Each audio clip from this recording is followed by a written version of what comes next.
Hey guys, welcome to the channel. Today we're going to learn how to replace the X4 connector body on the BCM, as well as how to replace and crimp the terminals for the connector body. So without further ado, let's get to it. Alright, so here we have our BCM. This is on the passenger side of your vehicle. So when looking at your BCM, this is the orientation that it's going to be set up in, and you'll have your HVAC relay down there. But it's not until we disconnect the relay from its points and then flip it around that we can get to our X4 body connector. Now, the way you're going to remove this, of course, there's going to be wires flowing all out of here, but there's a little bolt in here. It's a 7mm bolt.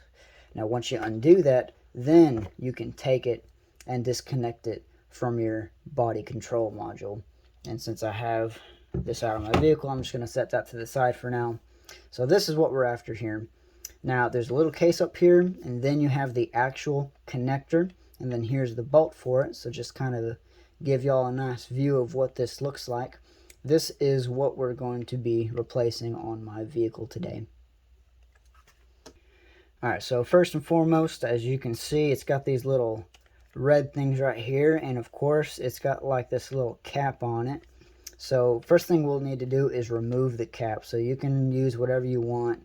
I just kind of got this little needle tool with me at the moment, and you'll just kind of pop those tabs up one at a time until the whole housing comes up, and you can set that to the side. So now we have, this is where the wires will be coming out of your connector. Now as you can see, we got these red deals here. These need to come out before you can mess with any terminals. These are what they call combs, and they help keep the terminals in place and from jiggling around. So it's going to be a little hard to see, but from this side where the bolt's sticking out, I don't know if we'll be able to see it, but you can see inside these little holes, or maybe up there here. Yeah, you can kind of see it from this one. You can see the tab right where the end of my needle is sticking, right there. So that is what's really holding this red comb in. So you're going to take your needle, kind of pop it out, and you see how it lifted up. It's kind of like a little mini tab. And then that whole comb piece is going to come out. And you're going to do the same thing with the other side. And this is only if you're replacing, it went flying. That's only if you're replacing, you know, terminals on this side, you'll remove the bottom, or if it's on this side, you'll remove the top. But since I'm removing the whole connector piece here, I'm removing both of those combs so that I can relocate each terminal. Alright, so here we have our X4 connector body, and right here we have our terminal. Now to remove the terminal, there's a little tab in the center that we need to depress. You can see those easily in the other sockets here when I move it. So this is what needs to be moved over here. Now you can use some kind of small tool like a needle or a screwdriver, anything you can to kind of wedge in between the terminal and that tab, just like so. See how that tab's now moved out of the way there? But you got to get pressure on it or it'll kick you out. Now one thing that'll help out when trying to remove this is you grab the wire from the other side, and you want to keep constant pressure on it so that you can slide it out when that tab has moved over. If not, you'll be fighting with it. So you got to keep pressure on it like so. Take your tool, move that little terminal tab out of the way, and then pull just like that. So just like that, the terminal's out and free. Now as you can see from this harness, this is the problem child, the whole reason I had to replace the connector body. As you can see, some tabs are on the left and some tabs are on the right. So how do you know which way the terminal is supposed to go in? Well, if you look at your terminal here, there's a small little square hole on one side of the terminal. This is where the tab tucks. So if it's on the left side, you put the square on the left. If it's on the right side, you put the tab on the right. So we just took it out of the right side. That means the square was on the right. So let's say I want to put it in the left side. We'll flip it over so the hole's on the left. Find the hole to stick it in. And push it in. And voila! It's now been relocated to a new section. And that's how you can remove or relocate a terminal. Alright, so here we have our terminal. This is specifically known as a MetroPack 280 terminal. This is what goes in the X4 connector body. So looking at this, you immediately can see there's two grip points. We have one here that's textured. This will connect to your bare wire. And then we have this one that's smooth. This goes around your insulation of the wire. And then, of course, this area up here, this is where the pins are going to slide into on your BCM or some other connector. Now, let me show you what a properly crimped wire looks like. So as you can see, as I said, here's the textured grip area. And as you can see, it's biting into the wire to help grip it. Same with, well, kinda this one. This one was done poorly. You ideally want them to have a small peak like that, but this one's on the wire and that one is on the insulation. So that is a properly crimped terminal.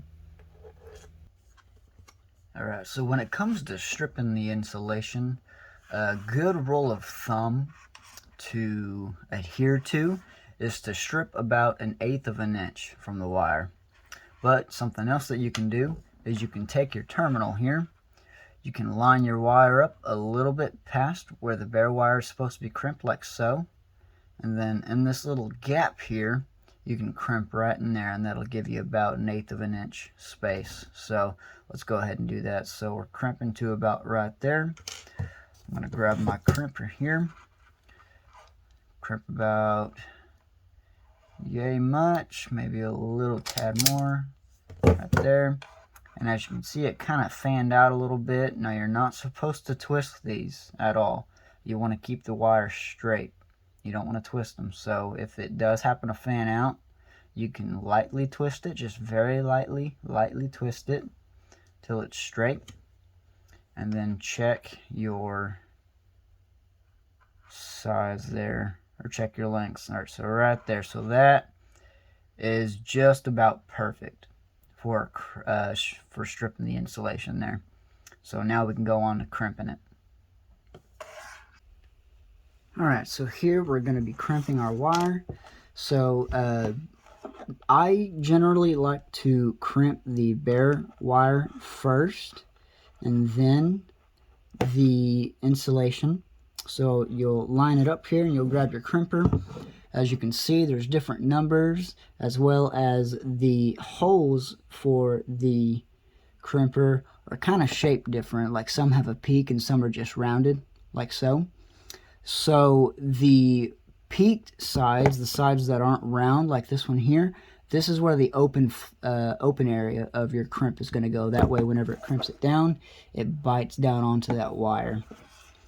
So this is about an 18 gauge wire, and as you can see, there's two different 18 gauges here. So one, that smaller side here, one's going to be for the bare wire, and the other is going to be for the insulation. So I'm going to take my crimper here, and I've already kind of pre-crimped it. You'll align your crimper to the right side. And sometimes these do take a lot of force to do here, so you always want to make sure it's nice and lined up as well. So, and then I'll kind of start crimping it down here. So that's in.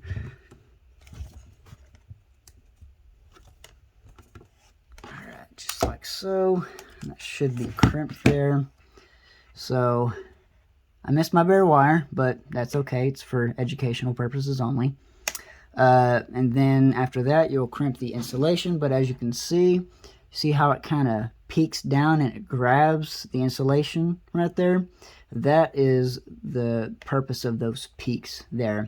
But once you crimp the other side there, that's how you're going to properly crimp it, unlike how I did. There should be bare wire there, and then the insulation crimp.